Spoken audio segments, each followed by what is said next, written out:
Welcome to the least haunted Campfire Club. Hope you're all well and ready for a spooky tale. We just have one for you this evening. Hopefully, we'll be doing more in the next few weeks, but we got one together for you. So, hope you enjoy, and I'll see you on the other side. Have you ever camped on the Devil's Lake? He has 4 suits to offer, but just one you will take. The diamond suit shimmers and the heart wants your blood, and the spade suit could help dig you out of the mud. But you picked the least haunted campfire club. You picked the least haunted campfire club. This suit is made to promote a spooky chattering and narrative variation, much like optical scattering. So let's suit up and go clubbing by ourselves in our beds while sugar plum skeletons dance in our heads.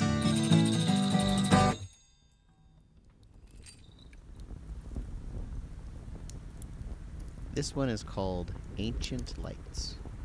It's a short story by Algernon Blackwood. From Southwater, where he left the train, the road led due west. That he knew.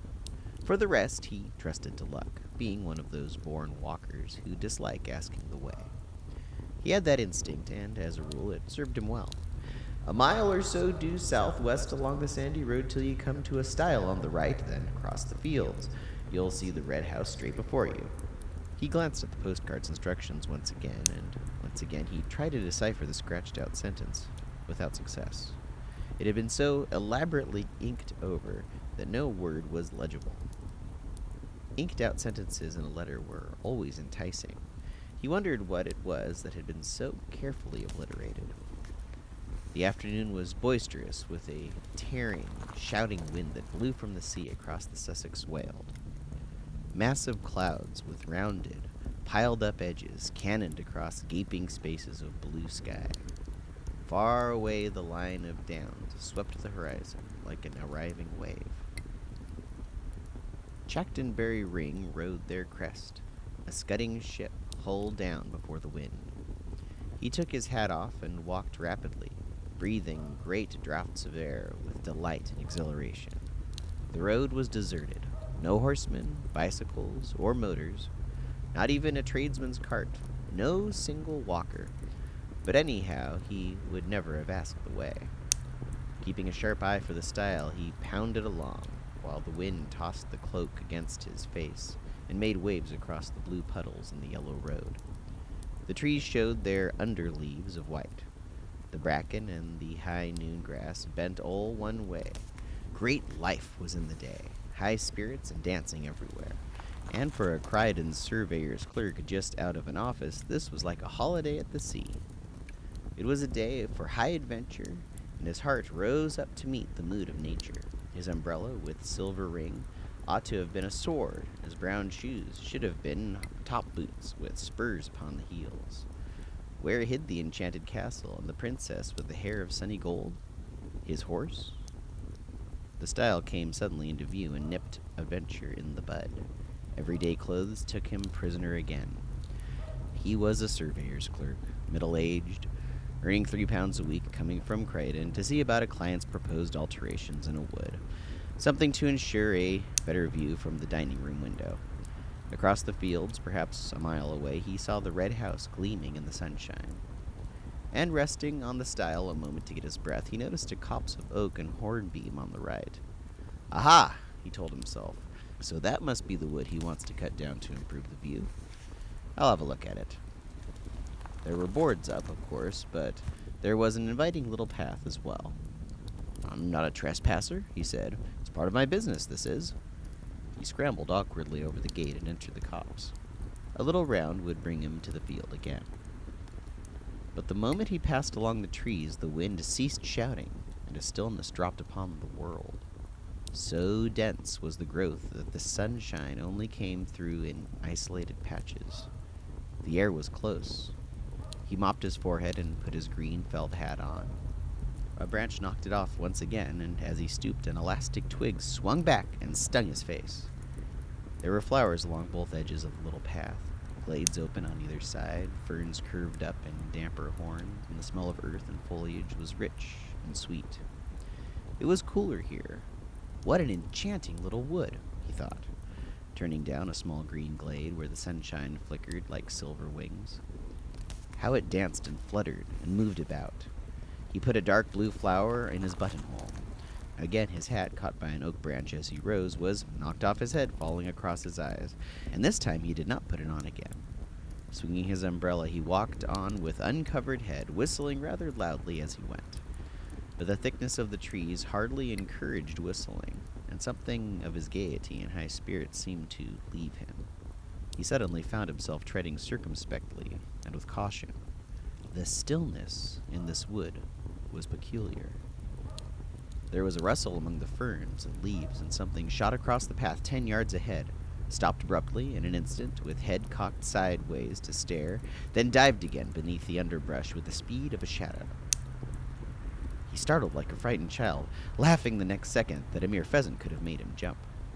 In the distance he heard wheels upon the road and wondered why the sound was pleasant. Good old butcher's cart, he said to himself, then realized that he was going in the wrong direction and had somehow gotten turned around, for the road should have been behind him, not in front. And as he hurriedly took another narrow glade that lost itself in greenness to the right, "That's my direction, of course," he said. "The trees has mixed me up a bit, it seems." Then he found himself abruptly by the gate that he had first climbed over. He had merely made a circle. Surprise became almost discomfiture then. A man, dressed like a gamekeeper in browny green, leaned against the gate, hitting his legs with a switch. I'm making for Mr. Lumpy's farm," explained the walker. "This is his wood, I believe." Then stopped dead because this was no man at all, but merely an effect of light and shade and foliage. He stepped back to reconstruct the singular illusion, but the wind shook the branches roughly here on the edge of the wood, and the foliage refused to reconstruct the figure. The leaves all rustled strangely. And just then the sun went behind a cloud, making the whole wood look otherwise. Yet how the mind could be thus doubly deceived was indeed remarkable, and for it almost seemed to him that the man had answered, spoken, or was this the shuffling noise the branches made, and had pointed with his switch to the notice board upon the nearest tree. The words rang on in his head, but of course he had imagined them. "No, it's not his woods. It's ours." And some village wit, moreover, had changed the lettering on the weather-beaten board, for it read quite plainly, "Trespassers will be persecuted." And while the astonished clerk read the words and chuckled, he said to himself, thinking what a tale he'd have to tell his wife and children later, "The blooming wood has tried to chuck me out, but I'll go in again. Why, it's only a matter of a square acre at most. I'm bound to reach the fields on the other side if I keep straight on." He remembered his position at the office. He had a certain dignity to maintain. The cloud passed below the sun, and the light splashed suddenly in all manner of unlikely places.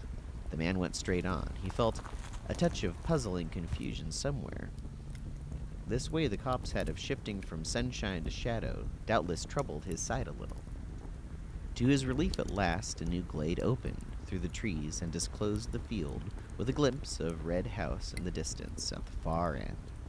But a little wicket gate that had stood across the path had first to be climbed, and as he scrambled heavily over, for it was not open, he got the astonishing feeling that it slid off sideways beneath his weight and toward the wood, like the moving staircases at Herod and Earl's court, began to glide off with him. It was quite horrible. He made a violent effort to get down before it carried him into the trees, but his feet became entangled with the bars and umbrella, so that he fell heavily upon the far side, arms spread across the grass and nettles, boots clutched between the first and second bars.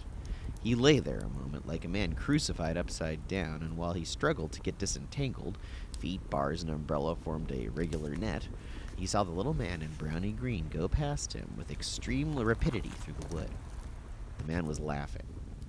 He passed across the glade some 50 yards away, and he was not alone this time. A companion like himself went with him. The clerk, now upon his feet, watched them disappear through the gloom and green beyond. "They're tramps, not gatekeepers," he said to himself, half mortified, half angry. But his heart was thumping dreadfully, and he dared not utter all his thought.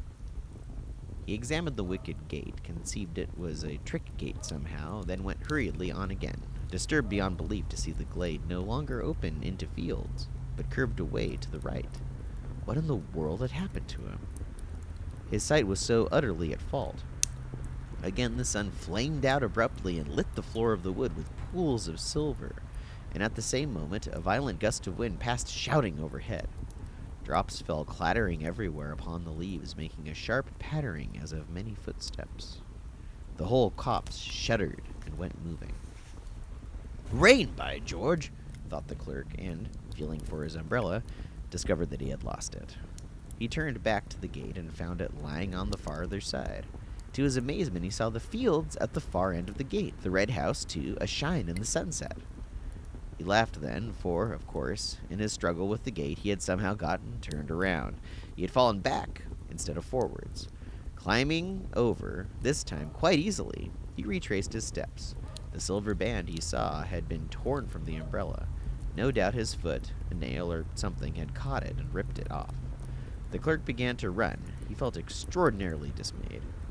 But while he ran, the entire wood ran with him, round him, to and fro, trees shivering like living things, leaves folding and unfolding, trunks darting backwards and forwards, branches disclosing enormously empty spaces, then closing up again before he could look at them.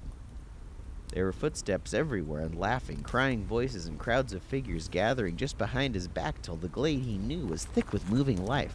The wind, his ears, of course, produced the voices and the laughter, while the suns and clouds, plunging the copse alternatively into shadow and bright dazzling light, created these figures. But he did not like it, and went as fast as ever his sturdy legs could take him. He was frightened now. This was no story for his wife and children. He ran like the wind, but his feet made no sound upon the soft mossy turf. Then to his horror he saw the glade grew narrow. Nettles and weeds stood thick across it, and it dwindled down into a tiny path. 20 yards ahead it stopped finally, and melted off among the trees. What the trick gate had failed to achieve, the twisting glade accomplished easily, carried him in bodily among the dense and crowding trees. There was only one thing to do. Turn sharply and dash backward, run headlong into the life that followed at his back, followed so closely, too, that now it almost touched him, pushing him in. With reckless courage, this was what he did. It seemed a fearful thing to do. He turned with a sort of violent spring, head down and shoulders forward, hands stretched before his face. He made the plunge like a hunted creature. He charged full tilt the other way, meeting the wind now at his face. Good Lord, the glade came behind him close up as well. There was no longer any path at all. Turning round and round like an animal at bay, he searched for an opening, a way of escape, searched frantically, breathlessly, terrified now to his bones. But foliage surrounded him, branches blocked the way. The trees stood close and still, unshaken by a breath of wind, and the sun dipped that moment behind a great black cloud. The entire wood turned dark and silent. It watched him. Perhaps it was this final touch of sudden blackness that made him act so foolishly, as though he had really lost his head. At any rate, without pausing to think, he dashed along in among the trees again. There was a sensation of being stiflingly surrounded and entangled, and that he must break out at all costs, out and away into the open of the blessed fields and air. He did this ill-considered thing and apparently charged straight into an oak that deliberately moved into his path to stop him. He saw it shift a good full yard, and, being a measuring man accustomed to theodite and chain, he ought to know. He fell, saw stars, and felt 1,000 tiny fingers tugging and pulling at his hands and neck and ankles. The stinging nettles, no doubt, were responsible for this. He thought of it later. At the moment, it felt diabolically calculated. But another remarkable illusion was not so easily explained. For all in a moment, it seemed, the entire wood went sliding past him with a thick, deep rustling of leaves and laughter, myriad footsteps, and a tiny little active, energetic shapes. 2 men in browny green gave him a mighty hoist, and he opened his eyes to find himself lying in the meadow beside the stile where first his incredible adventure had begun. The wood stood in its usual place and stared down upon him in the sunlight. There was the red house in the distance as before. Above him grinned the weather-beaten notice board. Trespassers will be prosecuted. Disheveled in his mind and body, and a good deal shaken in his official soul, the clerk walked slowly across the fields. But on the way he glanced more at the postcard of instructions, and saw with dull amazement that the inked-out sentence was quite legible after all beneath the scratches made across it. "There is a shortcut through the wood. The wood I want to cut down, if you care to take it." Only care was written badly. It looked more like another word. The C was uncommonly like a D. "That's the copse that spoils my view of the downs, you see," his client explained to him later, pointing across the field and referring to the ordnance map beside him. "I want it cut down and a path made so and so." His fingers indicated directions on the map. "The fairy wood, it's still called, and it's far older than this house. Come now, if you're ready, Mr. Thomas. We might go out and have a look at it." So ends Ancient Lights by Algernon Blackwood.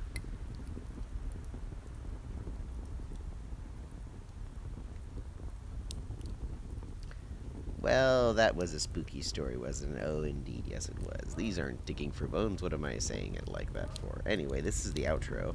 So hope you enjoyed the story, and I have some nose hairs I have to trim. And we will see you in 2 weeks when we do the next episode of the Campfire Club. I'll probably have a few stories at that point. And if you have your own stories you'd like to submit, you know where to do it. Check in the comments. Email us at leasthauntedpodcast@gmail.com. Or, reach out to us any which way. Hope to see you all soon. And I will.